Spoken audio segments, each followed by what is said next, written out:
Excuse me, what do you want to do tonight? Same thing we do every night, Pinky. Try to take over the world. TNT, It Rocks the Earth, by Claude Bristol, narrated by William Larson.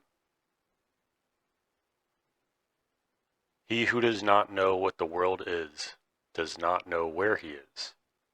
And he who does not know what purpose the word exists, does not know who he is, nor what the world is. A first-century message for those of you who seek to learn and make progress. I gently lay this in your laps. I do so without the slightest fear, but that it will turn your world entirely upside down, bringing you health, wealth, success, and happiness, providing you understand and accept. Remember, TNT is a dangerously high explosive. So when you gather it closely, handle it gently. Down through the centuries, its power has destroyed those who sought to misuse it. Therefore, exercise great care that it is used only for good. Do not misuse it. It can be proved by the teachings of the Bible, certain well-established laws of physics, and last but not least, just plain common sense. Read and determine for yourself whether or not the proofs I offer stand by themselves. Some of you may see only the spiritual side. Others recognize the scientific truths, and still others may accept it as just a practical operating device to put you on the road to success.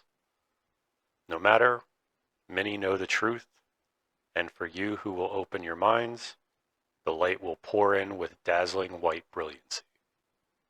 I'm indebted to an old friend of mine, an expert on X-ray and electrical high-frequency apparatus, who when I was a boy experimenting with electricity, called to my attention the first bit of powerful TNT in my pocket.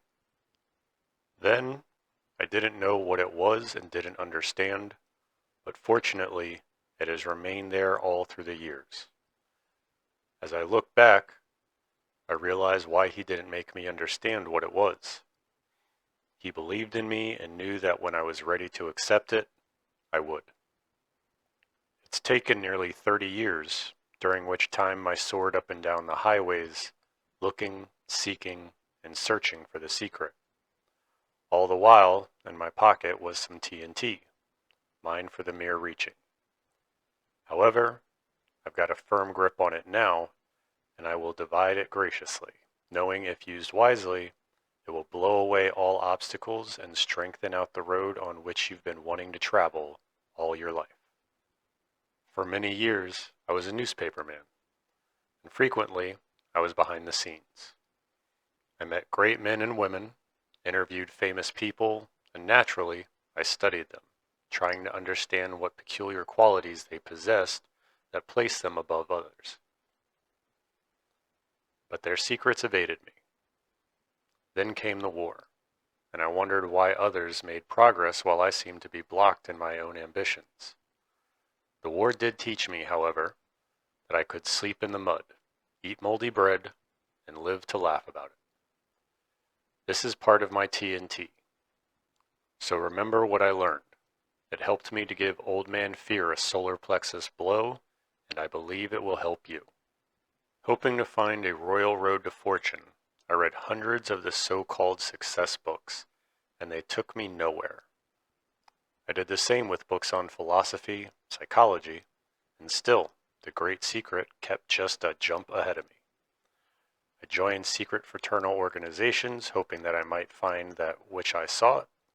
However, just like the bit of TNT in my pocket, the secret was in every book, in the great orders, everywhere, and in fact, right under my very nose.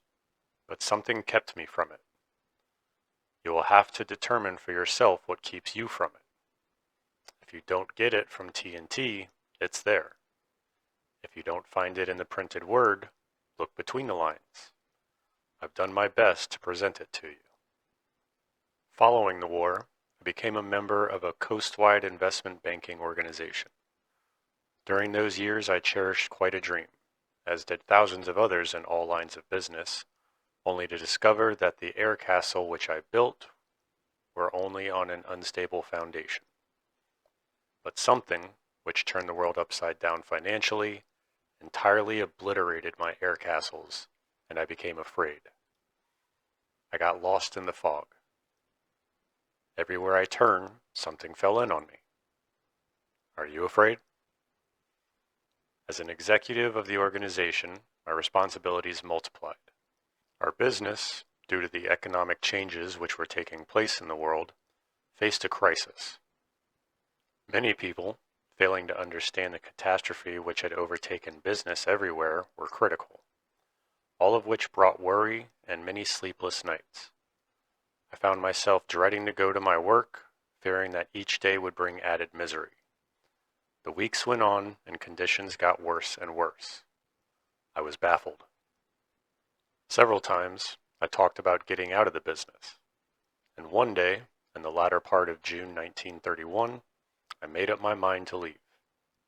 I mentioned it to one of the women with whom I had been associated for several years and saw nothing but reproach in her eyes. That night, I tried to sleep. Again, I found it impossible. I paced the floor for hours, but at about 3:30 in the morning, I suddenly stopped and sat down. I was face to face with myself. I could follow the inclination to run and leave the others to carry on by themselves, or I could stay and do my share, a duty which I knew was mine. I caught myself saying almost aloud, "Right is right. It's always been right. It's always been right. It can't be otherwise." Something I had been taught since infancy. Suddenly, there appeared to be an unfoldment. Out of the air came a voice saying, "What have you been seeking all these years? What were you taught? What did you learn? Where are you going? Where have you been? Where are you going?" I jumped to my feet, crying, "I know it! I've got it now! It's the secret! That's what they tried to teach you. It is the royal secret, too." Out of the air, something told me that I would find those identical words in a book which had many years before been given to me and which I had tried to read, failed to understand, and put aside. It was written by a great man, Albert Pike, a mystic, a poet, and a scholar. Grabbing it from the shelf feverishly, I ran through the pages. The words were there, and I understood immediately. I now had the key. I could see a broad, smooth highway, and at the end of that highway, a perfect flood of gorgeously beautiful radiance. That's the road you are on now. What a simpleton you have been. They tried to teach you, they tried to help you, and you kept your mind closed, thinking that you alone could find the road and stay on it. Open your mind. I was nearly overcome with the sheer joy of it all. My fears, my worries have disappeared. I smile. I knew that I was right and that everything would be right for me then on. I slept like a baby. There was a different atmosphere in the office that day. The oppressive black clouds which hung over us began to fade away. I told the woman, she with the reproachful eyes, what had happened, and she smiled a knowing smile. She helped me get back on track, and I can never repay her. As one learned man said, all of us are born with the ability to differentiate between right and wrong, and with the ability to achieve. But some of us must run ahead and into the stone wall, smash ourselves to bits before we really know what it's all about. I hit the wall with a terrific crash, and it was the greatest and finest thing that ever happened to me. Many, noting the transformation, asked for an explanation. I told some of my closest friends, knowing it will help, I give it all to you. Since I caught this theme, The book has been put to use by thousands of individuals, firms, and organizations. In addition, I have talked and lectured in person and over the radio to many additional thousands, and I am very happy to say that without exception, phenomenal results have been obtained by those who have understood and applied the principles and mechanics outlined herein. The morale of our whole organization was at its lowest ebb. Everyone was discouraged, afraid. By the very necessity of things, we had to do an about-face. My job was doing everything I could to help the other fellow because I knew it was right. At first, I was perplexed as to the methods I should employ to help them, but I used my own system in calling upon the subconscious and the inner voice that said I should talk to them. Right is right. Some were skeptical, but I said to myself, I can prove that I am right. During the week that followed, I spent every waking hour reviewing the books that I had studied through the years. Naturally, the Bible came first. Then followed studies of yogiism, the philosophies of the old Greek and Roman masters, and of the later-day teachings and students. I again deliberated over the meditations of Marcus Aurelius Antonius, reread Hudson's Law of Psychic Phenomena, another book, The Gist of It, written by a brilliant physician, Hayden Rochester. Again, I studied my books on physics, electricity, and those on the vibrations of light, and discovered that not only was I right, as I knew I would be, but that peculiarly, the same general basic principles ran through them all. I reread numerous books on psychology and found the same story everywhere. Subsequently, I culled excerpts, and lo and behold, things began to move. It has occurred to me again and again that all men and women who use this power are showmen, or, to use the words of the newspaper days, headliners. Those who hit the front page, something causes them to toss away the bushel basket under which they hid their heads, and they arise above the commonplace. Surely you will agree. They may have the power to the 9th degree, but if they do not become headliners, they never get a niche in the Hall of Fame. It doesn't follow that they seek newspaper publicity because some of them are very reticent and, by their very reticence, are showmen. Others adopt certain peculiarities or use certain devices to make them stand out from their fellow man. Some wear an efficacious smile, others scowl, and still, others have a certain charm of manner. Long hair, whiskers, and sideburns play their part. Flowing robes and distinctive dress are worn by others. The showmanship of some is evidenced by their red neckties, others by spats. Affected? Where is your niche? Many master the art of oratory, the science of warfare, banking, statesmanship, politics, the arts, but all of them stand out in the full glare of the calcium. Headliners, the number is legion.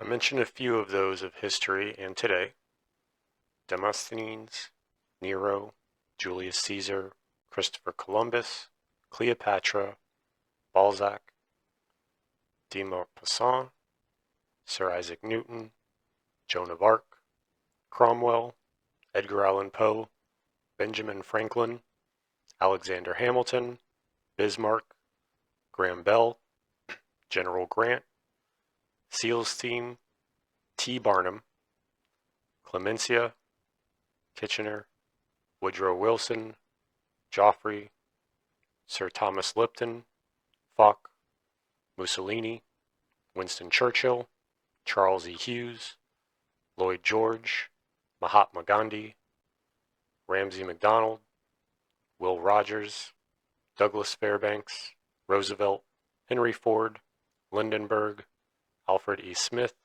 Lenin, and Hitler. They have been and are found in every walk of life. Gandhi uses this power, I am sure, and I think he is the greatest headliner of present times. You can find many pictures showing him in the modern, civilized garb of a man, but today and for several years he has kept his hair cropped short, donned in loincloth, and a pair of huge spectacles. I have no right to say that Gandhi affected this attire article for any particular purpose, but I believe he has done it to focus the world's attention upon himself for India's cause. I make no attempt to explain why those who use this power are showmen. You'll have to determine that for yourself. But remember, a city that is set upon a hill cannot be hid. Neither do men light a candle and place it under a bushel. Again, the great truths of life become known only to those who are prepared to accept them. I repeat, thousands who use the power for evil brought on their own destruction. We get out of life exactly what we put into it, no more, no less. When we put in good thoughts, constructive efforts, and do good, then we receive like in return. For whatsoever a man soweth, that shall he also reap. Detonating caps are now set. Caution signals are out. Be careful. A man's true greatness lies in the consciousness of an honest purpose in life, founded on a just estimate of himself and everything else, on frequent self-examinations, and a steady obedience to rule which he knows to be right, without troubling himself about what others may think or say, or whether they do or do not do that which he thinks and says and does. Marcus Aurelius Antonius. There are thousands, yes, millions of people seeking the secret, the key to health, riches, happiness, contentment, and a solution to their problems. Through the ages, many men and women had the secret, used the power, and I'm positive you can acquire it too if you'll think as you read, accept, and apply the ideas contained herein. What do you want? Where are you going? An old, old story. I repeat, an old story. Down on a levee in Mississippi, two men were dozing. One of them yawned, stretched his arms, and sighed. Gee, I wish I had 1,000,000 watermelons. The other man asked, Ralph, if you had 1,000,000 watermelons, you give me half of them? No, sir. Would you give me a quarter of them? No, I would not give you a quarter of them. Ralph, if you had 1,000,000 watermelons, wouldn't you give me even 10 of them? No, sir, I wouldn't give you 10 of them. Well, wouldn't you give me one lousy watermelon? Say, Sam, I wouldn't give you even a bite of one if I had 1,000,000 watermelons. Why not? Because you're too lazy to wish for yourself. There's much to be gleaned from that story. You'll understand as I proceed. I'm fully cognizant that some will scoff. There have always been scoffers, but scoffers never succeed. They never get any place in life. They simply become envious while the doer, or the person who is moving forward, has to jump over or go around them. They have nothing but a nuisance value in life. Some of you may dismiss all of this, as you have done before, as you always will. But for those of you who are interested, who are still willing to learn, I promise you can learn. I promise you can learn and then make progress for yourself. Scoffers do not succeed. I take it there isn't an intelligent man or woman who isn't really interested in getting ahead. But I have often wondered if there isn't a negative quality in most of us which precludes us from really starting. There's a saying I thoroughly believe in. If you believe it, it's so. Simply a cryptic statement or digest of what I give you. All the great teachers, Buddha, Confucius, Muhammad, Jesus, and many philosophers, taught a great fundamental idea. It is found in all religions, cults, creeds, and sects. Everywhere runs the same general theme, the gist of which, in my words, is, if you believe it, it's so. If you believe it, it's so. If you believe it, it's so. I quote from the Bible, As a man thinketh in his heart, so he is. If you believe it, it's so. Note the similarity. Reduce the whole thing to one word: faith. I've heard many people say that the day of miracle is past, but never in my life have I heard a thinker, a student, or a believer make such a declaration.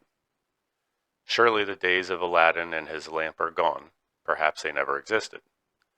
So with the magic wand, the magic carpet, and all of those things a fairy tale and legend. When I refer to miracles, I mean those things which can be accomplished through faith. Faith in your belief, faith in yourself, faith in the persons with whom you are associated, faith in that something which controls the destinies of everyone. If you can get the faith and dissipate the negative side, nothing in this world can stop you from acquiring what you desire. Believe in yourself. While this may sound facetious, you can have anything obtainable if you really want it. All of us are prone to calculate and weigh things, permitting the negative side to creep to the fore, and our thoughts evidence themselves in such remarks as, "It can't be done. I'm afraid. What will happen if I do it? People won't understand. It isn't worth the effort. I haven't the type," and similar verbal alibis. If you haven't expressed these thoughts to yourself, then others have to you, and through the power of suggestion, you have accepted them as your own conclusion. Why the alibis? This same message has been written and delivered thousands of times. It runs through the Bible. You find it in the great fraternal orders. It led the 3 wise men. The Crusaders carried it. Every outstanding character of history has used it. Moses, Alexander the Great, Napoleon, Shakespeare, Washington, Lincoln, Roosevelt, Wilson, Benjamin Franklin, Edison, Dr. Steinmetz, Barnum, and thousands of others who had a grasp of that something. The wise men of all ages, the medicine men, religious leaders, great teachers, the Maya priests, the yogis, the healers, the miracle men, all of them knew this secret. Some worked it one way, some another. The wise men knew they were just human beings. If they knew and could achieve, so can you. Halt, think, ponder. What made Mussolini? What is it that made Gypsy Smith Billy Sunday? Belief, faith, only that, and the ability of a staunch believer to pass it on to the other fellow. It's the very keynote of all great religions. All big things are started by one person, one believer. It makes no difference where they got the idea originally. All great inventions are the outgrowth of the whole scheme. Faith, faith, faith. Believe in yourself, your ideas. All super salesmen know this. They use the power. That's why they are super salesmen.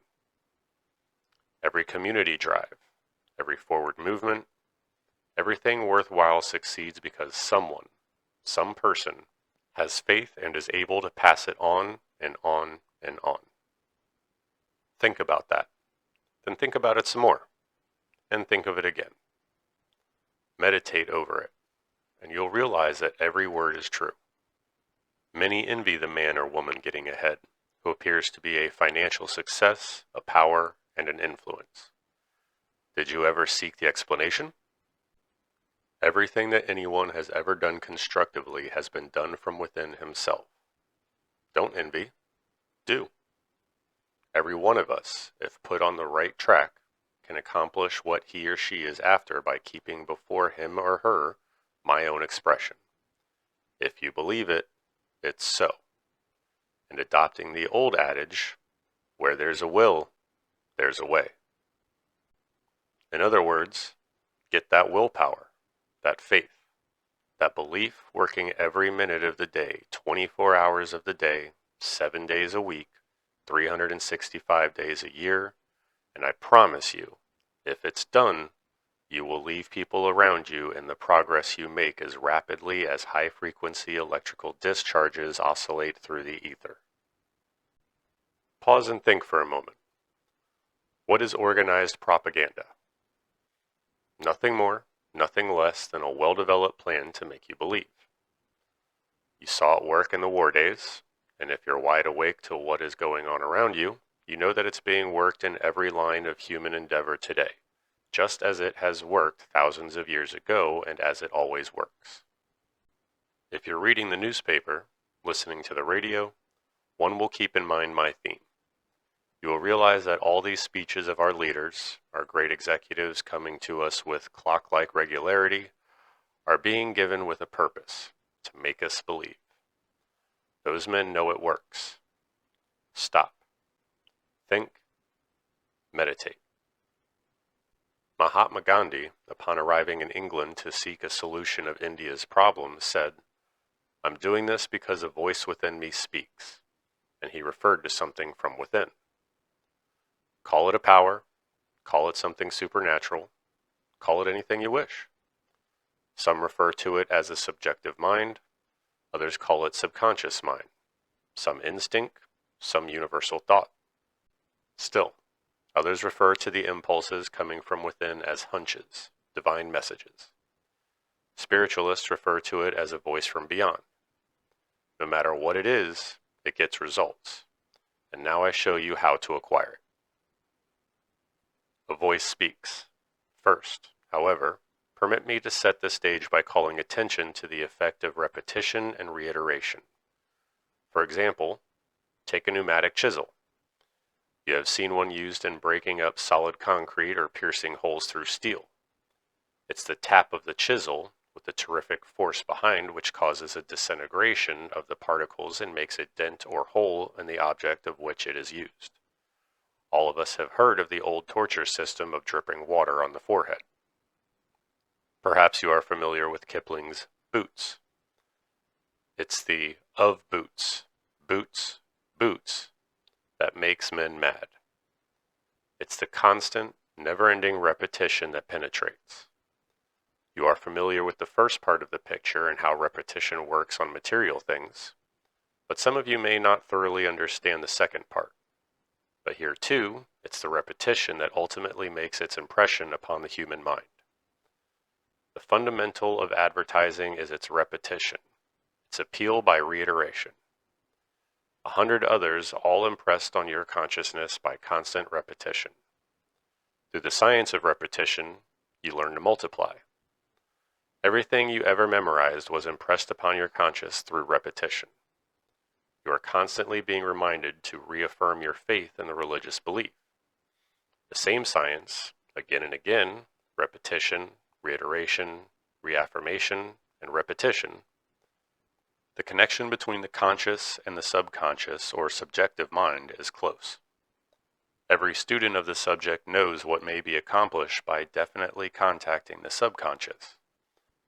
When you get a definite, detailed picture in your conscious mind by using this process of reiteration or repetition and make the subconscious mind click, you have at your command a power that astounds.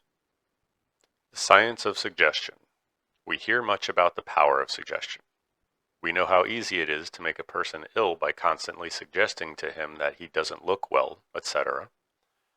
It's the constant mental review of his crime that makes a lawbreaker confess. As a newspaperman, I have been in on many third-degree sessions. I have seen detectives and prosecutors corner a single individual and shoot questions at that individual until his face was bathed in perspiration. It is the deadly repetition, the reiteration, the tap, tap, tap, tap, through the power of suggestion which brings confession. Skilled prosecutors, clever defenders appeal to the emotions of jurors, never to the conscious reason. And how do they do it? Simply by a process of repeating and emphasizing time after time the points they wish to stress. They do it with the usage of words and variations of argument. Behind all, there is the tap, tap, tap, tap, tap, tapping the subconscious, making the jurors believe. If you will keep this idea of repetition in mind, you will understand why members of a certain race of people are so successful in business. When families are gathered together, The subject of conversation is business, business, business. They talk their problems over. They keep before them constantly the idea of making money and making progress, and never for a moment are they permitted to forget. And they stick together. The idea that was born of necessity, just like a machine or an article, is born of necessity. We are familiar with the old adage, necessity is the mother of invention, and it is true of all human impulses and endeavors. A drowning man grabs at a straw, a starving man at a crust of bread. The impulses come when you get up against it. You, who have been there, know what you have had to rely on in times of acute pressure or whether or not you heard a little voice from within. There can be no gainsaying that once you have made up your mind to do a thing, it will be done. But the trouble with most of us is that we sidestep, vacillate, and so fail to make our minds about what we want or determine clearly the road which we wish to travel. All daydreams and wishes would become realities if we kept them constantly before us, put fear behind, shoved away all reservations, ifs, ands, and buts. Again, a lot of us think we know what we want when, as a matter of fact, we don't. This sounds paradoxical, but if each of us knew what he wanted, he would get it, provided he had the willpower, the stamina, the dynamic force, the fight to go after it. Where are you going? Therefore, the first thing to do is get that spirit of determination. That may be obtained by constantly saying to yourself, I will, I will, I will, and believing it. Before you know it, you have developed a willpower which, coupled with these other things I'm about to explain, will change the whole scheme of things, get you on the road to success. If you haven't the desire to improve your own individual position in life, then you had better stop reading right now and burn this. However, should you have the desire, you are on your way to make progress. No matter whether you be a salesman, an executive, a mechanic, a writer, or whatever, or whether you are after money, love, improvement in social position, in the legal profession or medical profession, it makes absolutely no difference. You can utilize this power and acquire every single thing you want, whether it be a pair of shoes or a mansion. What do you want now? If you have the desire, the foundation is laid. Get a perfect, detailed picture of the exact thing or things you wish. If it is increased sales, fix the exact amounts. If it's something you want the other fellow to do for you, the love of a woman or the love of a man, a new suit of clothes, or a new automobile, anything and everything, no matter what you are after under this system, you can have it provided the object of desire is morally right and the picture is definite and positive. He who knows how to plant shall not have his plant uprooted. He who knows how to hold a thing shall not have it taken away. Lao Tzu, the Chinese mystic, 600 BC. When you have the picture firmly in mind, begin using the tap-tap system I have outlined. It is going to be the repetition, the reiteration of that picture upon the subconscious mind that will cause the little voice from within to speak and point out to you accurately and scientifically how you are to proceed to get what you want. And when it has spoken, swing into action immediately. Then, as you move, all obstacles will dissolve into thin air. Adopt this tap system. The idea is to keep the picture or pictures before you constantly. As an aid in the visualization of things you want, and to keep them uppermost in your thoughts, write a word picture of them on several small cards. Business card size is convenient. Keep them always in your possession and look at them as frequently as possible. Bearing in mind, the more often you glance at them and visualize your pictures, the firmer become the impressions upon your consciousness. As a suggestion, pin one card above the mirror to be looked at in the morning when you shave. Permit the details of your wishes outlined on the card to increase as you continue to develop the mental pictures. Have another card convenient to look at while you eat your lunch and your dinner. Use the cards again just before you go to sleep. Keep it up. Tap, tap, tap. tap, tap. However, there's no point in writing down your wishes until you have determined that every single detail of what you want is to be photographed permanently in your thoughts to stay there until they become realities. Use small cards. Remember that repetition of the same thought, the same suggestion, makes the picture positive. When you thoroughly comprehend this, you will understand why thought always correlates with its object. Reflect for a moment. Where did the steamboat, the locomotive, the automobile, the electric light, the sewing machine, the radio, the typewriter, and a million more objects and conveniences come from? All were thoughts or mental pictures in the minds of men before they became realities. Everything on this earth, except that which nature creates or has provided, is a result of sustained thought. Powerful thoughts attract. Thought contacting that something brings everything, with nature's exceptions, into manifestation. A single thought, not to be followed up, a flash to be dismissed or lost, is like a bobbing cork, aimless and without purpose. However, the same thought, the picture of that thing you want kept constant, always attracts an object just as a magnet does. The larger and more powerful the magnet, the greater its drawing force. And so it is with sustained thought. The more powerful it becomes, the more it attracts. Just as a huge magnifying glass draws the sun's rays and kept focused on a certain spot will burn a hole, so will powerful sustained thought. The vivid mental picture directed to or on its object correlates. However, you must mentally see the picture of your object or ideal as a reality. See every detail of the picture as being in existence just as you want the object or ideal to actually be. Then, as if by magic, the chain will link itself together. Now, go back and reread this again until it is permanently impressed upon you. As an additional means of concentration, augment the foregoing formula with the use of a mirror. Daily, and as frequently as possible, study yourself in the glass. Search deeply into your eyes until you can see the fire of enthusiasm. Let cold, steely determination take the place of doubt and indecision. Get to know yourself thoroughly and keep telling yourself where you are going and what you want.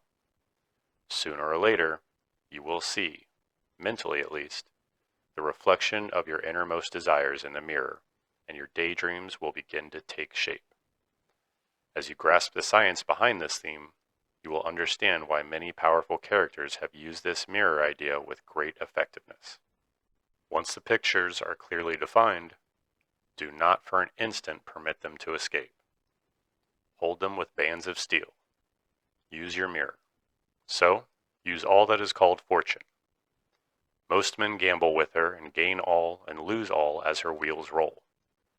But do thou leave as unlawful these winnings and deal with the cause and effect, the chancellery of God, and the will, work, and acquire, and thou hast chained the wheels of chance and shalt sit hereafter out of fear of her rotations? As Emerson's self-reliance suggests, constant practice of writing down your wishes and using a mirror will work wonders. Shortly, you can form the pictures at will without the use of either cards or mirrors, and you will find yourself tapping the subconscious mind almost automatically. Practice, practice. Always keep tapping.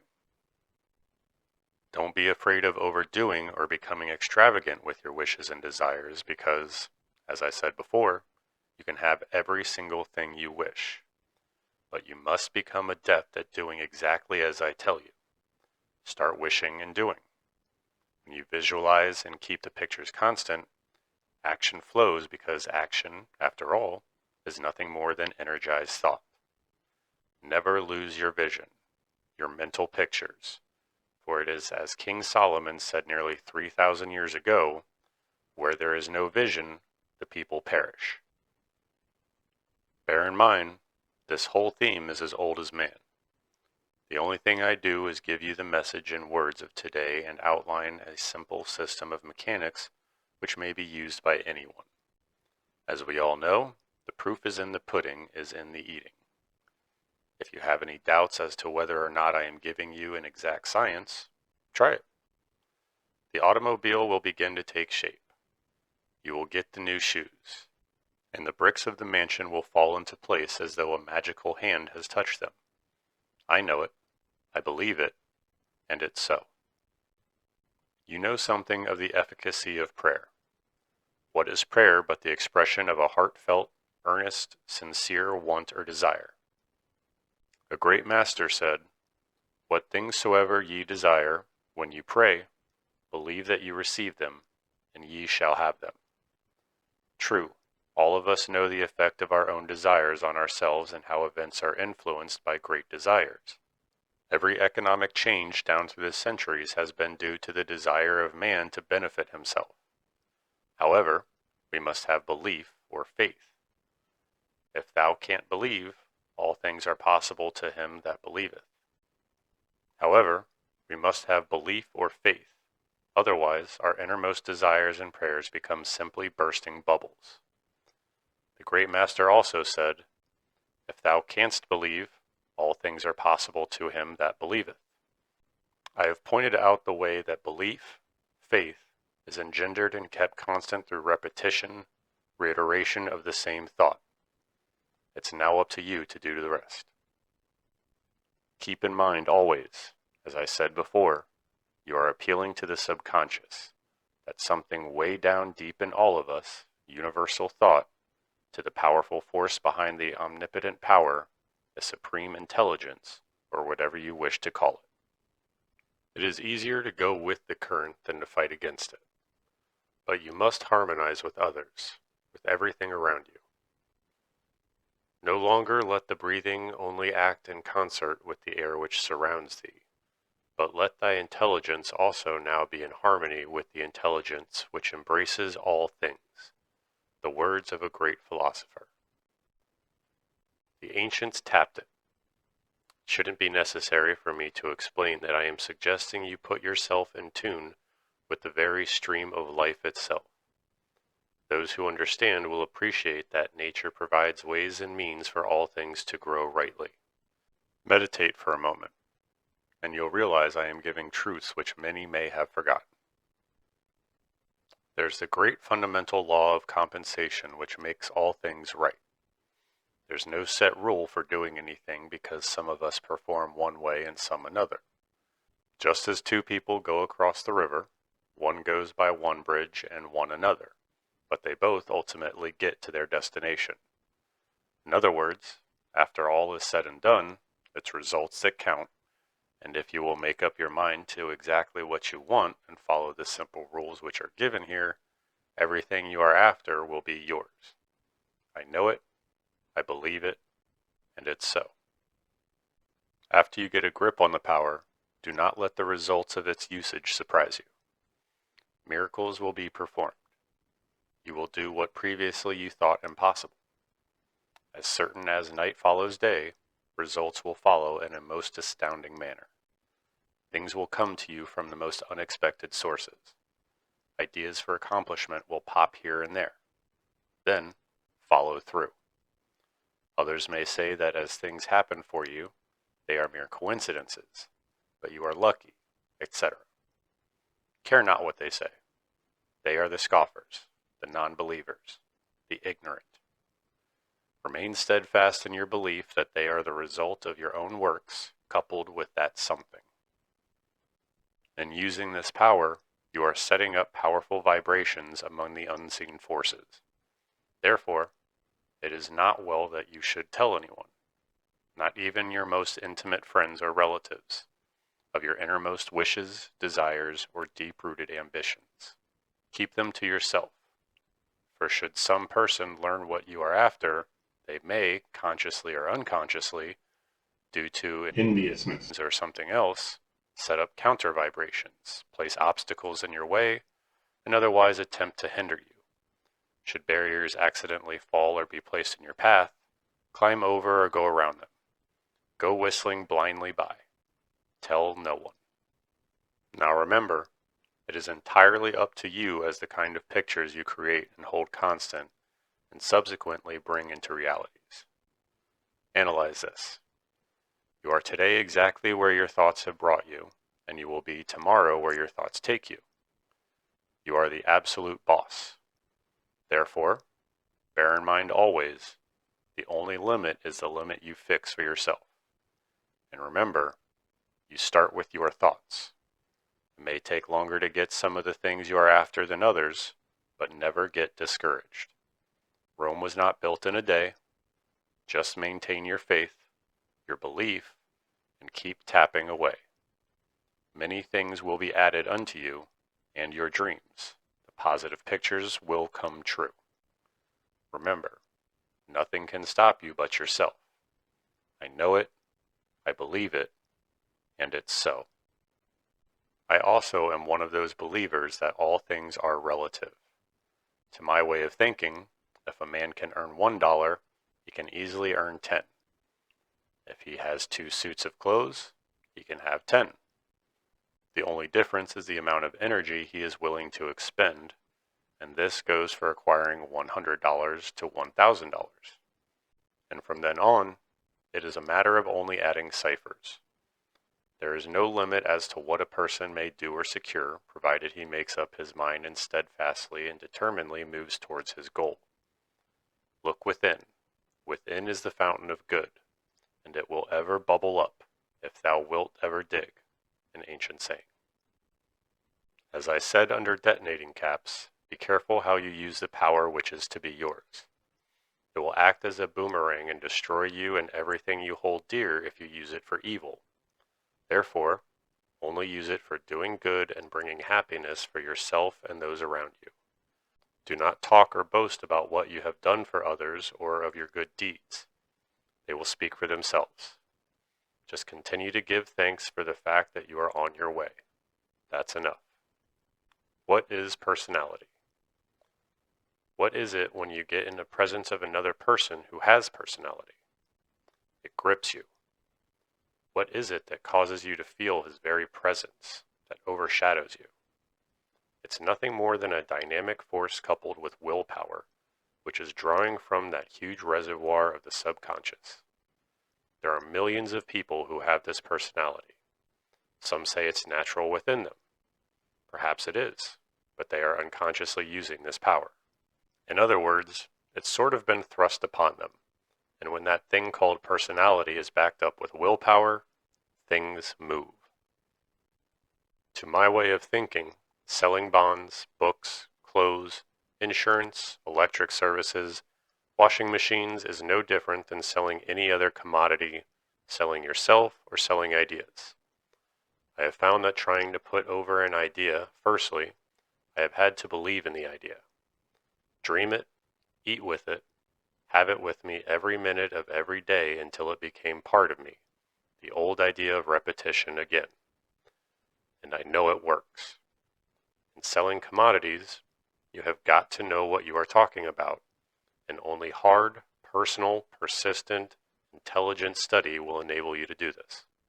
One more thing, and that is, keep informed as to what is going on in the world about you. You never know what a prospect may be interested in, and it's sometimes necessary to get his attention or your break entirely through irrelevant subjects. That's why I repeat, read the newspaper, current periodicals, and read them thoroughly. I don't mean read every detail of some murder or suicide, but get a digest of the day's news.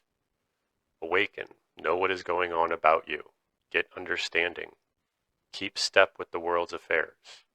The better informed a person, the better equipped he is to get what he wants. Don't forget that knowledge is power. All of you should know that by this time. He who knows what others is clever, but he who knows himself is enlightened, from the sayings of a wise Oriental. Increase your knowledge, and the scope of your activities will be enlarged, and the desire for greater things, larger things, will come automatically. And as they do, the things which you previously thought you wanted will become trivial in your mind and will be disregarded, which is another way of saying that you ultimately will hitch your wagon to a star. And when you do, you'll move with lightning-like speed. Study, learn, work, Develop a keenness of observation, step on the gas, become alive for yourself, and you'll pass it on to the other fellow. Get confidence, enthusiasm, and you're set. Up like vibrations all around you, and that's the theory of all life as old as the world itself. Like begets like. A laugh brings a laugh. A good deed calls for good deed. Riches beget riches. Love begets love, and so on. The old law of attraction, stated in Ampere's theory of electrical magnetism, is parallel currents in the same direction attract one another. And when you are out of tune and antagonistic, you put others out of tune and make them antagonistic. This is because parallel currents in opposite directions repel one another. However, don't get the thought that I have given you an oversized wishbone which will enable you to sit down and, by talking to yourself through the idea of repetition, get what you want, because it will never work. You have got to have the wishbone backed up with a backbone. And that isn't all. The wishbone and the backbone must be coordinated and synchronized to a point where they are running in perfect harmony. When they are in tune, you will find personality developing. Then, put action and energy into your scheme, and everything will move before you. Wishbones need backbones. I take it that all of us have admired that intense type of person. I mean by that one who shows a straight back, whose chest is out, whose head is up, and whose eyes are alert. It is easy to pick out, in any organization, those whose feet lag, whose shoulders droop, whose chins sag, and whose eyes are blank. Drifters, loafers, quitters. First, measure yourself. Then study those with whom you are associated. You can tell at almost a glance those who will make progress and those doomed to failure. Every physical movement tells a story. Each marks your personality. Your body and your mind have a reciprocal relationship. Each action reacts upon the other. Your bodily movements, your facial expressions indicate the way you think. Now study yourself, your eyes in the mirror. Again, the person you see in the mirror is the one the other person sees. What kind of impression do you make on him? That too is up to you. You know whether or not you have personality. If it's absent or undeveloped, make up your mind to get it.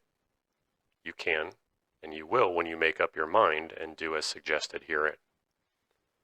If you will develop that intensity of purpose, determination to get ahead, shortly the determination will show in your eyes. You have heard people say that a certain person has a penetrating gaze, that he looks right through one. What is it? Nothing more than that fire from within, intensity, or whatever you wish to call it, which means that the person who has the gaze usually gets what he wants. Remember, the eyes are the windows to the soul. Look at the photographs of successful men, study their eyes, and you will find that every one of them has that intensity. Therefore, I say, let it be reflected in the way you walk and the way you carry yourself. And it will not be long before people will feel your presence when you walk through a crowd, and an individual prospect will feel that personality when you talk with him. The eyes have it. All of this is to explain that it takes an affirmative type to make progress. And the things I have pointed out may be utilized to develop you into an affirmative type. The negative type is sunk before he starts. Nature takes care of these situations through the old law of the survival of the fittest. We know what happened in the days of Sparta when children were put out on their own at a young age, and only those who survived were given a further chance. A negative type is a quitter. Or, to put another way, quitter is a negative type. And while there is no point going around hitting everybody on the nose just to start something, always remember it's poor business to let yourself be put on the defensive, as that is a negative sign. The person who wouldn't be licked can't be licked. If you are taken unawares and suddenly put on the defensive, snap out of it. Take the offensive, because if you remain on the defensive, you are beaten. Of course, to bring about this intensity of being, It's necessary to be in good health. I do not claim that the power of will is a cure-all to mend broken legs and all that sort of thing. But I do know that the constant application of the theory herein advanced will aid a person in ill health. All of you have heard of Dr. Emile Coué, the Frenchman who was in the country a few years ago, telling people that he could cure themselves if they would adopt his plan. His idea was that you should say to yourself, every day and every way, I'm getting better and better. Just ponder over that for a minute. Every day and every way. There was nothing new in that idea any more than there is in any idea I put forth. It's simply another way of expressing the whole scheme. Reiteration, repetition. Keeping upmost in your mind all the time what you want, and which positive thoughts, in turn, are passed on to the subconscious mind, the wonder thing. Think health, wealth, and happiness, and they will all be yours. It cannot be otherwise. We all know of people who are continually talking about backaches, headaches, or some other kind of aches. They harp on them, and the first thing they know, with the reiteration, the aches become realities. If you have such an ache or pain, there is no point in talking about it. Neither is there any point in talking about your worries or troubles. Do not talk about them. Do not think about them. Then they will not be in your mind. It is the repetition that keeps them there. Shift your gears, reverse the process, get away from the negative side, and become an affirmative type. Think affirmatively, and the first thing you know, your aches, worries, and troubles will disappear. If thou art pained by an external thing, it is not this thing which disturbs thee, but thy own judgment about it. And it is in thy power to wipe out this judgment now. But if anything in thy own disposition gives thee pain, who hinders thee from correcting thy opinion? The philosophy of the ages. When a train roars across the track in front of you, you put on the brakes of your automobile, throw the gears into neutral, and idle your engine. You're on your way again just as soon as the train passes. But you certainly do not throw your gears in reverse and go backwards. Are you in reverse? Compare yourself to the gears of your automobile. In reverse, place all fears, worries, troubles, aches, and pains. And when things go wrong, simply put on the brakes, idle your engine until you can clearly see the road ahead. And high is everything you desire: health, wealth, happiness, success. No power in the world, except your hand, can put the gears of your automobile in reverse. If your own gears get in reverse, remember, you alone put them there, and you put them there with your own thoughts, because there is nothing either good or bad, but thinking makes it so. Therefore, as you think, you move either forward or backward, in high gear or in reverse. When you place yourself in reverse, worry, stew, and fret, you are using the tap-tap idea to bring into existence the things you would most avoid. Some 3,500 years ago, Job said, "For the thing which I greatly feared has come upon me, and that which I was afraid of is come unto me." Certainly they came upon him because he, in his fears, pictured them. He used the immutable law to attract them. Just as you bring the good things which you want into reality by holding the positive thoughts constant, so do you bring the bad things, those which you fear, by holding the worry, the negative thoughts constant. If you have read this far, then you must realize that when you look after your thoughts, then your thoughts will look after you. Therefore, which will it be? Grief, trouble, ill health, worry, failure, or health, wealth, happiness, success? It's entirely up to you. No power on this earth but you can direct your thoughts, and the way you use your will to keep your thoughts positive is a matter solely under your control. Therefore, lose no time in erecting a steel wall on the right side of the reverse gear. Close the door of yesterday, keep it closed always, then shift from low gear into high and stay there. Which will it be? Those of you with your own business, increase your business, or if you're a salesman, your sales, as a result of your own thinking. When others tell you that business is bad, things are tough, going to be the bow wows, etc., and you accept their thoughts and make them your own, your business will go to the bow wows. Have no doubt about that. Then, as you talk to others with your chin on your chest, your feet dragging in front of a professional mourner, then you tap them down. The more you circulate and the more you talk, tapping with the same story, especially if you think and talk with the air of conviction, the more damage you do. You are setting up thought and reality, fear vibrations which are far-reaching. Fear thoughts are terrifically contagious and spread like wildfire. Conversely, as you direct your thoughts visualizing towards increasing your business, your sales, your profits, etc., have no misgivings of your own. Keep your mind close to the downward tapping thoughts of others and put enthusiasm, energy, and action into your program. Your business, your sales automatically will increase. You must keep in mind always that the intense fire of enthusiasm from within becomes a conflagration which affects all of your wavelengths. As you radiate it, the vibrations you set up with your powerful rays of enthusiasm inspire others, raise them up, build, and attract business just as fear vibrations tap others down, repel, and destroy. Close your eyes. It is an indisputable fact, irrespective of the times, that there is always business somewhere for a man who believes it exists and goes after it, but none for the person who is positive that none exists and makes no endeavors to move. Accept this experiment and be convinced. Any downward or upward trend in our worldwide economic scheme is due entirely to the way we think. When the great world leaders, the statesmen, financiers, editors, publishers, economists, those who direct and influence the thoughts of millions in every part of the globe, permit distressed thoughts to enter into their scheme, then depressed thoughts and fear vibrations enter the scheme of those same millions, and business comes to a near standstill. When the world's leaders change their way of thinking, toss out fear, and move forward instead of backwards, then the thoughts of millions change for the better.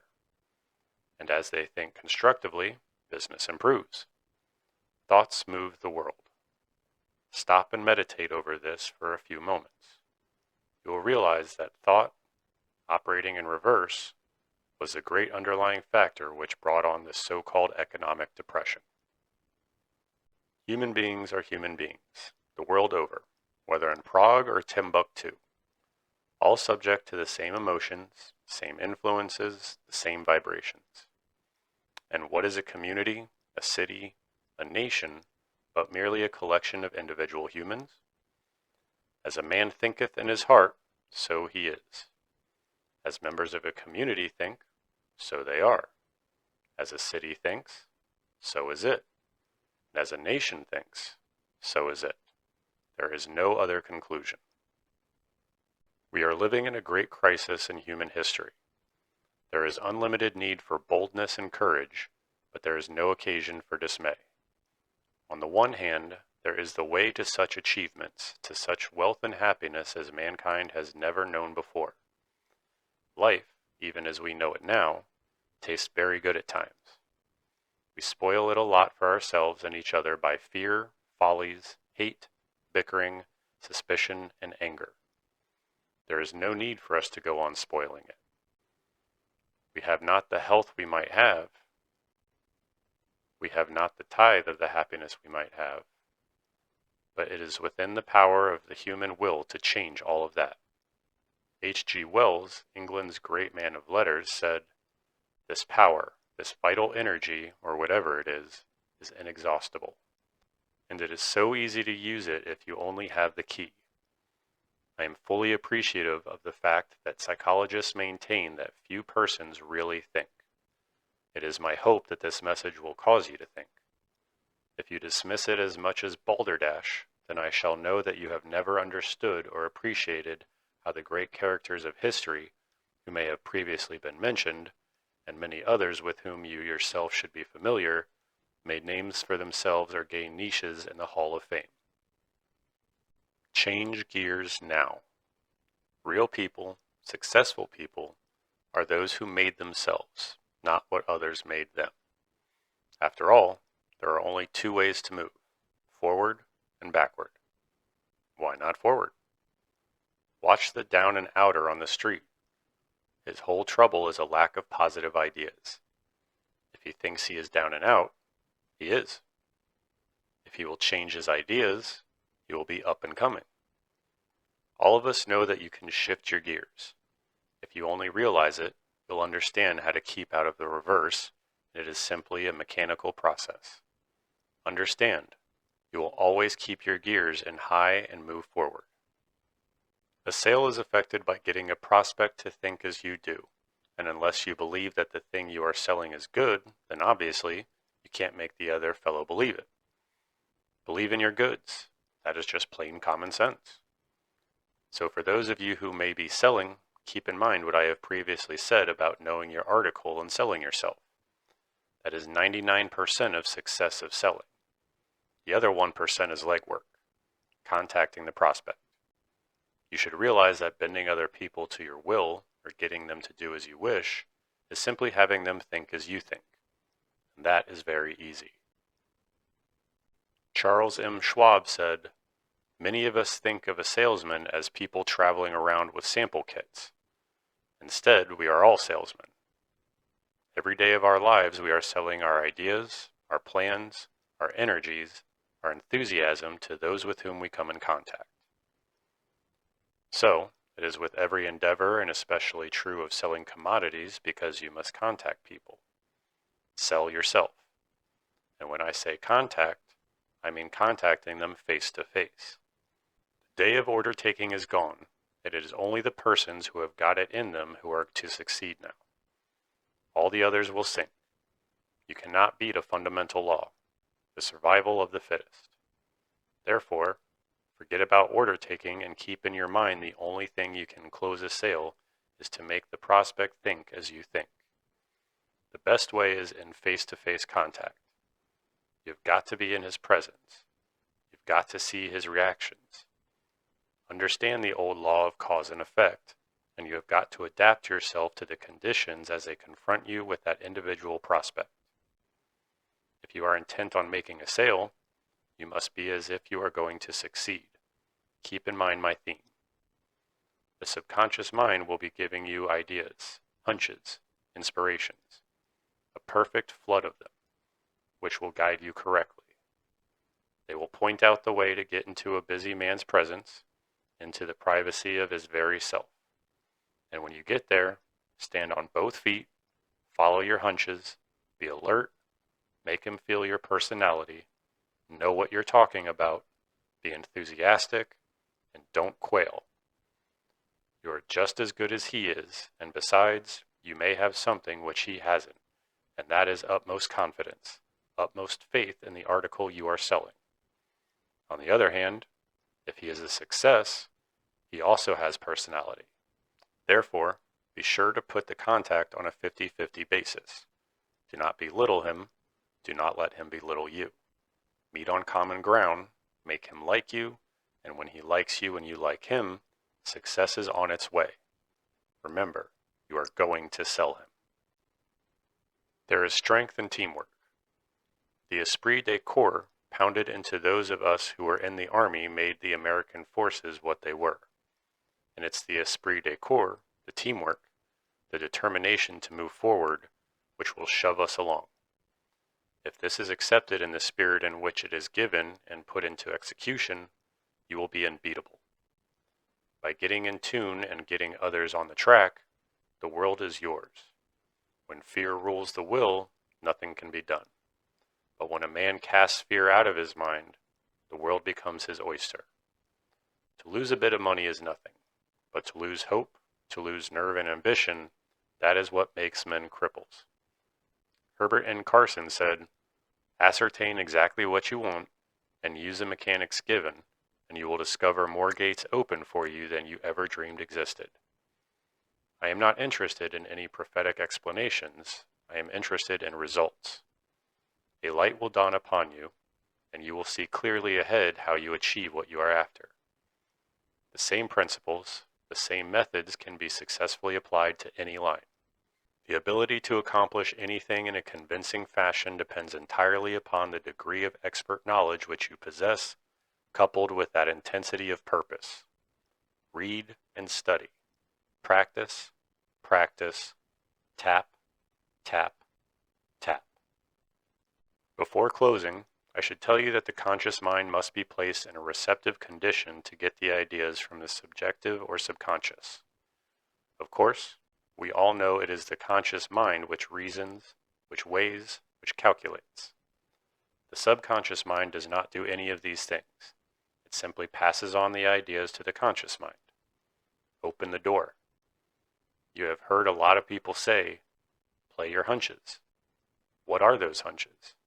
Where do they come from? They come from the workings of the subconscious mind. Psychologists tell us you will soon understand the reason that to put the human mind in a receptive condition, you must relax. If you have laid on a massage table and been told by the masseur to relax, then you know what I mean. Let the body go limp.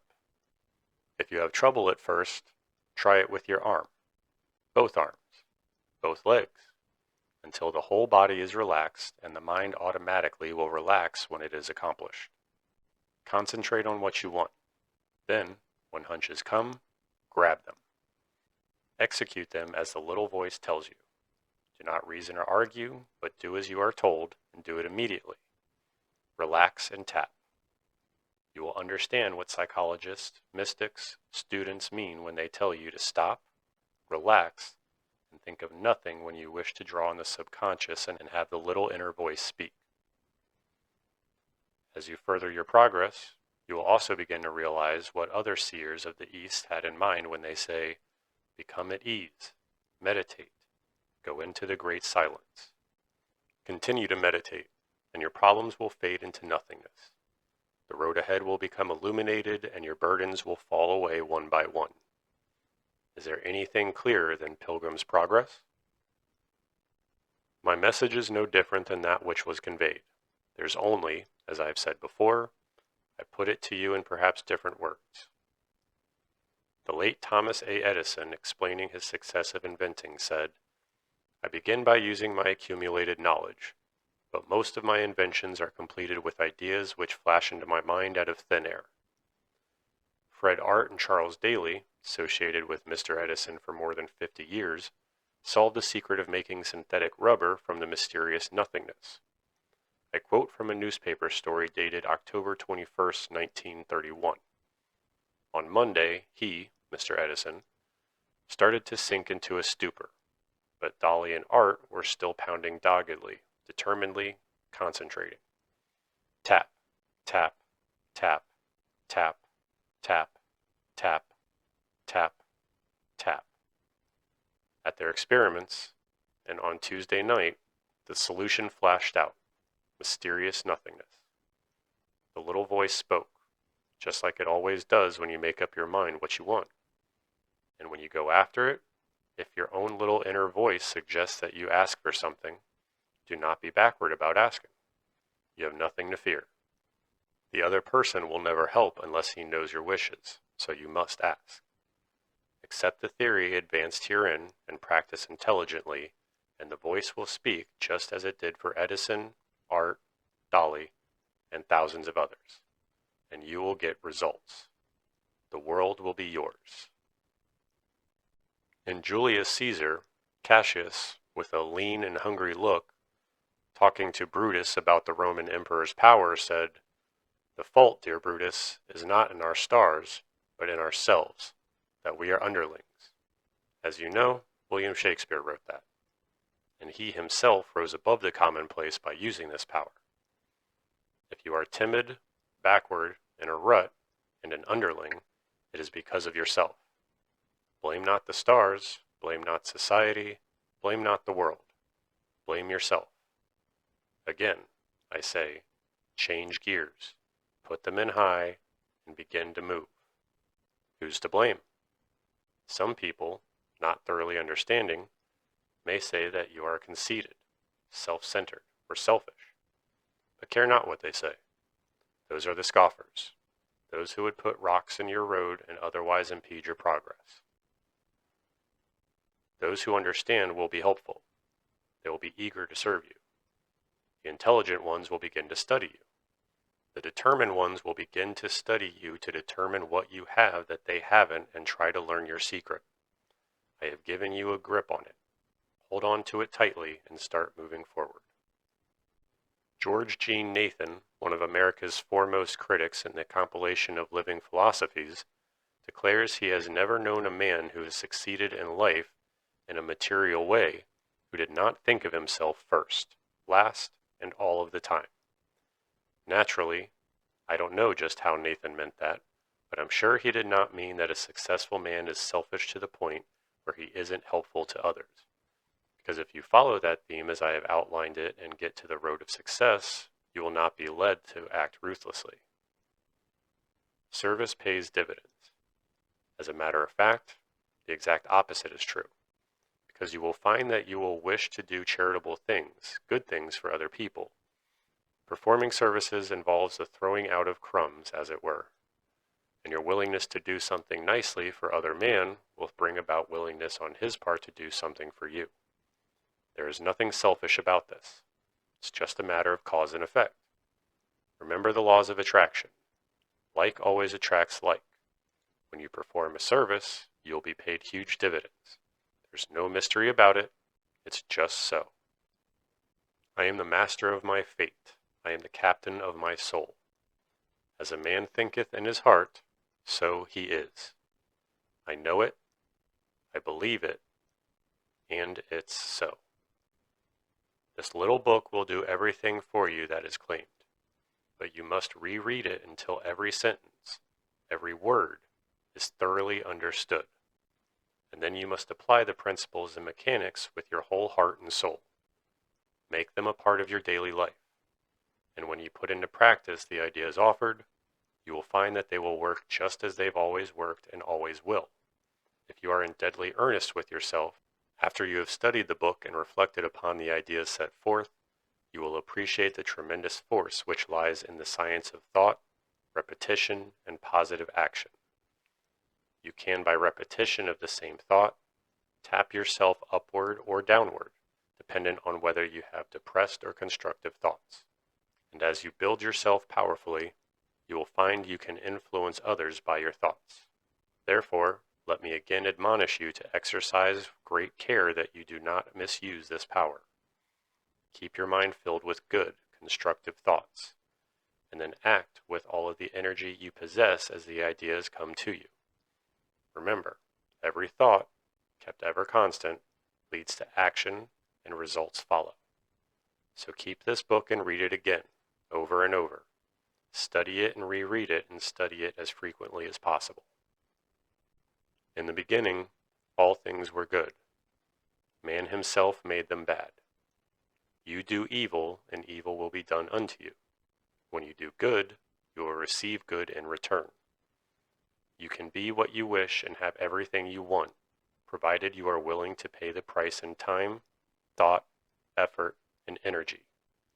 You now have the key to receiving all that you desire.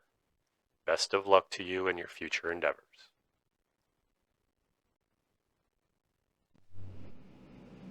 Thanks for listening. Please like and subscribe for more.